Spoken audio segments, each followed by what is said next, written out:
여러분 안녕하십니까? 오늘은 공인중개사 핵심 문법 8강에 이어서 9강 통정 허위 표시에 대해서 강의를 하도록 하겠습니다. 통정 허위 표시는 민법 제 108조에 나오는 내용인데요. 이 키워드는 굉장히 중요하고 여기서 중요한 그 외에 부수적인 것들 잘 확인하고 그리고 또 응용할 수가 있어야 됩니다. 자, 통정허위 표시를 간략하게 터치를 하면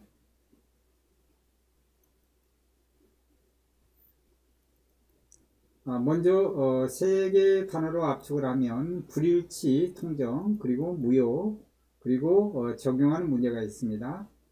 의사표시가 불일치하고 표의자가 그걸 인식을 하고 상대방과 통정을 해야 통정 허위 표시가 되는 것이고요. 이유 동기는 무관한데 이건 비진이 표시와 유사한 점이 있습니다. 자, 그런데 A와 B와 C 사이에 이제 법률 행위를 했을 때 과연 어떤 경우에 무효가 되고 어떤 경우에 유효가 되는지 이 부분에 대한 확인이 굉장히 중요합니다. 그리고 A의 채권자가 할 수 있는 행위들 그게 어떤 것들이 있는지 그것도 살펴봐야 되고요. 그리고 명의신탁과 어떤 부분에 유사한 부분이 있고 차이가 있는지 그것도 알아야 되는 것입니다.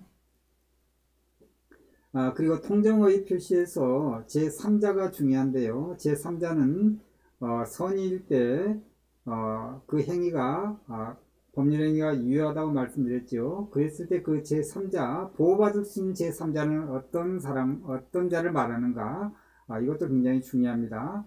자, 그러면 그 통정허위 표시에서 A와 B 사이에 법률행위를 했습니다. 그러면 A와 B 사이에 이 법률행위가 통정허위 표시에 의한 것이라는 것이 확인이 된다고 하면 주장을 해서 그게 증명을 해서 확인이 됐다. 그러면 A와 B 사이의 법률행위는 무효가 되는 것입니다. A와 B 사이에 무효가 되기 때문에 거기에 따른 이 물권의 행위도 결국 무효가 되는 것입니다. 즉 채권이 무효가 되면 유인성에 의해서 물권의 행위도 무효가 된다고 볼 수 있습니다. A와 B 사이의 이 계약이 채권 행위죠. 그런데 그게 통정허위 표시이기 때문에 무효가 되는 것입니다. 그러면 거기에 따른 유인성에 의해서 물권 행위인 A의 소유권이 이 주택에 대한 A의 소유권이 B로 이전이 되는데 그것도 무효가 되는 것입니다. 그러면 B의 행위는 무권리자가 되는 것입니다. 무권리자의 처분 행위로서 C하고 계약을 할 수가 있겠죠. 만약에 C가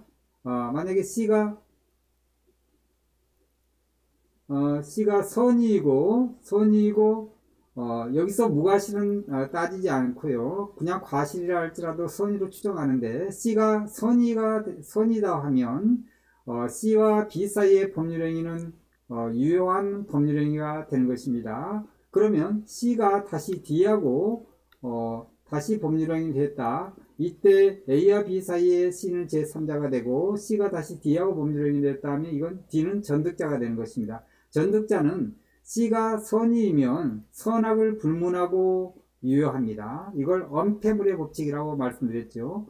자, 그러면 A의 채권자 갑이 있습니다. A의 채권자 갑이 A의 채권자 갑이 A에 대해서 채권을 가지고 있는 경우에 자, 채권자 취소권을 행사할 수 있느냐 이 부분인데요.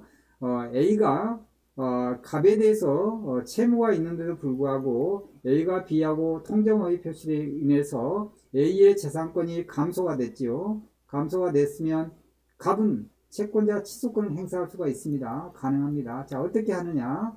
갑은 A와 B 사이의 이 행위가 채권행위, 물권행위가 무효가 되기 때문에 갑은 A를 상대로 한 게 아니라 B가 수익을 얻는 수익자가 되는 거죠. 그러면 갑은 B를 상대로 해야 됩니다. B가 피고가 되고 갑은 원고가 되는 겁니다. B를 상대로 해서 채권자 취소권을 행사하게 되면 A가 B에 대해서 가지고 있는 그 재산에 대한 그 부동산에 대한 말소 청구권을 행사해서 B의 소유권이 A로 갈 수 있도록 해야 되는 것입니다. 또는 말소 청구권과 더불어 진정 명의 회복을 위한 청구권이 있습니다. 진정 명의 회복을 위한 등기 명의 회복을 위한 원인 무효의 그런 등기 거기에 대해서 진정 명의 회복을 위한 등기 청구권으로 인해서 B의 소유권이 다시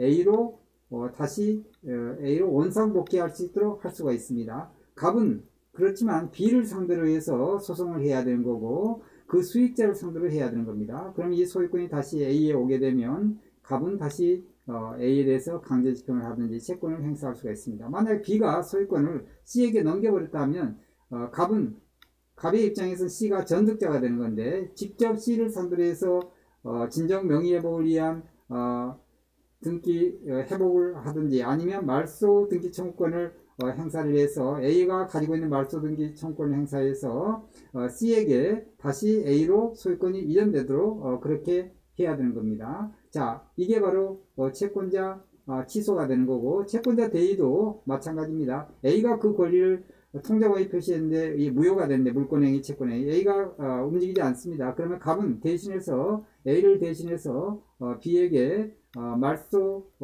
청구권을 행사를 해서 B의 소유권이 A로 돌아올 수 있도록 해야 됩니다. 그 다음에 갑은 강제집행을 할 수가 있습니다.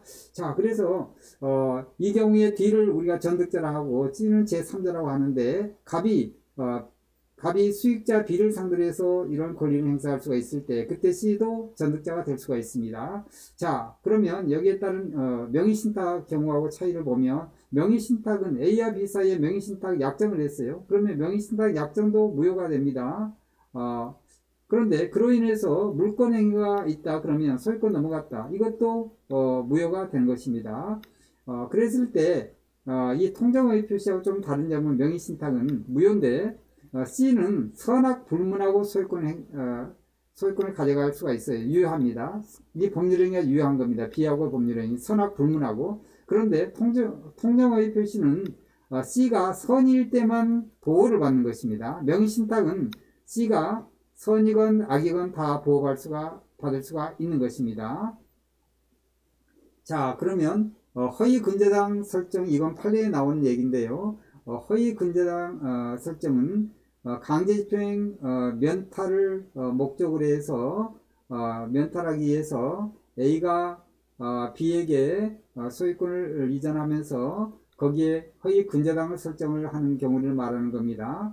이 경우는 유효하다고 저번에 이건 말씀드렸죠. 자, 허위 근저당 강제집행 면탈을 목적으로 한 허위 근저당 설정은 유효합니다. A가 자기 물건에 대해서 이 부동산을 넘기지 않고 자기 물건에 대해서 허위 근저당을 설정을 할 수가 있느냐는 얘기인데요. 만약에 이 부동산에 강제집행이 들어올 것 같다 하면 이 부동산에 근저당을 다른 사람을 통해서 근저당을 제3자를 통해서 근저당을 설정할 수 있겠지요. 그런 방법이 있고 A가 B에게 소유권을 넘기고 거기에 대해서 A가 다시 근저당을 설정하는 방법이 있습니다. 이 경우에는 유효라고 볼 수 있습니다. 저희 판례는 유효라고 그렇게 인정을 하고 있습니다. 자, 그 다음에 은닉행위가 있는데요. 이건 저번에 설명했는데 A는 B에게 실질은 증여를 하는 건데요. 형태는 외형은 매매 형태를 취하는 것을 말합니다.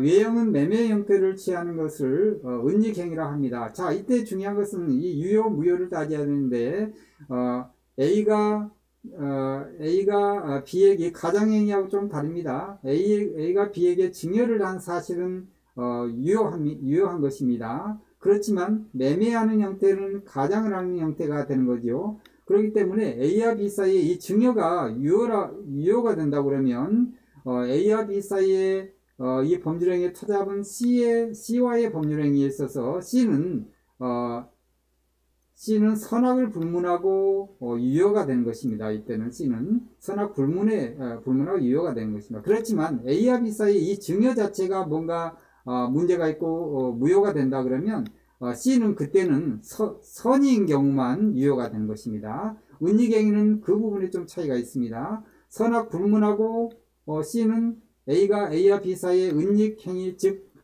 증여가 유효하다 그러면 증여가 유효하면 선악 불문하고 유효한데 이 법률행위가 B하고의 터잡은 B와의 법률행위 됐을 때 그렇지만 이 증여 자체가 무효다 그러면 C의 법률행위도 그때는 선일 때만 C가 선일 때만 유효하게 되는 것이고 악이면 C도 무효가 되는 것입니다. 자 그러면 여기서 중요한 C에 대한 제3자를 보호하는 부분인데요. 어떤 경우에 보호가 가능하느냐. 첫 번째 자, 허위 보증채무 이행을 해서 구상권 취득한 보증인 그리고 가장전세권에서 저당권 취득한 사람, 가장전세권에 기한 전세권 양수인, 가등기 취득자, 가장저당권 실행으로 부동산 낙찰자. 자, 먼저 이걸 설명하면 저당권이 가장 행위로 인해서 저당권이 실행이 됐다. 그렇지만 부동산 낙찰자는 그런 내용을 전혀 모르는 선의이죠. 그렇기 때문에 이 경우는 당연히 보호받을 제3자에 해당되는 겁니다. 가등기 취득자는 우리가 등기는 가등기는 순위보존이 있고 담보가등기가 있죠. 당연히 가등기 취득자는 특별한 문제가 없습니다. 그렇기 때문에 유효하게 권리를 취득할 수 있습니다. 전세권 실제 A가 임대인이고 그리고 소유자고 B는 전세권자입니다. 근데 B가 A에게 채권이 있는데 실제 전세를 그 물건을 부동산을 사용 수익하지 않고 채권만 있는데 둘이 서로 짜고 이걸 전세권을 설정할 수 있는 그런 방법이 있습니다. 전세권 설정해서 채권을 확보하기 위해서 순위 보존하기 위해서 전세권을 설정하는 겁니다. 그렇지만 그게 가장행위를 할지라도 여기에 터잡은 이 전세권을 양수하는 사람은 이 부분을 전혀 이 사실을 모르는 거겠죠. 그렇기 때문에 여기는 당연히 유효하다고 볼 수가 있는 것입니다. 그리고 가장전세권에 대해서 저당권 취득. 자, 이 전세권이 정상적으로 등기부에 올라가면 우리가 추정력이 있지요. 그렇기 때문에, 물론 공신력은 없지만, 자, 추정력이 있기 때문에 이 저당권이, 거기에 대해서 이 전세권에 저당권을 설정할 수 있는데, 이 저당권 취득자, 즉, 저당권 취득자는 채권을 가지고 있는 사람이겠지요. 이 전세권에 대해서. 그래서 이런 것을 전세권부 저당권이라고 그러죠. 그건 그 저당권을 취득한 사람은 전세권에 대한 채권자이기 때문에 이건 보호받을 제3자에 해당되는 것입니다. 그 다음에 허위 보증을 했어요. A와 B 사이에 서로 그 통정 허위 표시를 했습니다. 그러면서 허위로 B가 채무자인 것처럼 하고 C에게 보증을 서달라고 하는 것입니다. 자, 이럴 때 어찌됐든 이게 허위 보증이 됐더라도 나중에 이 보증을 이행을 하게 되면 허위 보증 채무를 이행을 한다. 그러면 이 사람은 당연히 손해를 보는 거기 때문에 그만큼 구상권을 행사할 수가 있겠지요. 외형적으로는 그게 B가 채무자이기 때문에 구상권 취득한 이 보증인은 당연히 보호받을 제3자에 해당되는 것입니다. 자, 오늘 내용은 굉장히 좀 어렵기도 하고 중요한 부분입니다. 그리고 또 하나 부당이득 반환 청구. 자, A와 B 사이에 범죄행위가 무효가 됐죠. 금전채권인 경우에는 부동산 말고 금전채권인 경우에는 다시 이걸 돌려받아야 되겠죠. B는 수익자가 되면서 부당이득을 받은 거죠. 왜냐하면 이 A와 B 사이에 이 법률행위가 무효가 되고 또한 물권행위가 무효가 되죠. 그런데 금전채권인 경우에는 채권이 무효가 되기 때문에 당연 무효니까 이 부당이득 반환 청구를 할 수가 있습니다. 금전으로. 금전 외에 다른 방식으로도 이게 변형이 된 거라면 부당이득 반환 청구를 할 수가 있습니다. 그 A와 B 사이 이 법률행위가 통정의 표시면 이 상대적으로 무효가 되는 거고 C는 선악 불문하고는 아니고 선인 경우에 보호받을 수가 있는 것입니다. 그래서 이것도 절대적인 무효는 아니고 상대적인 무효라고 볼 수 있습니다. 자, 오늘 청강하느라고 고생 많았습니다. 감사합니다.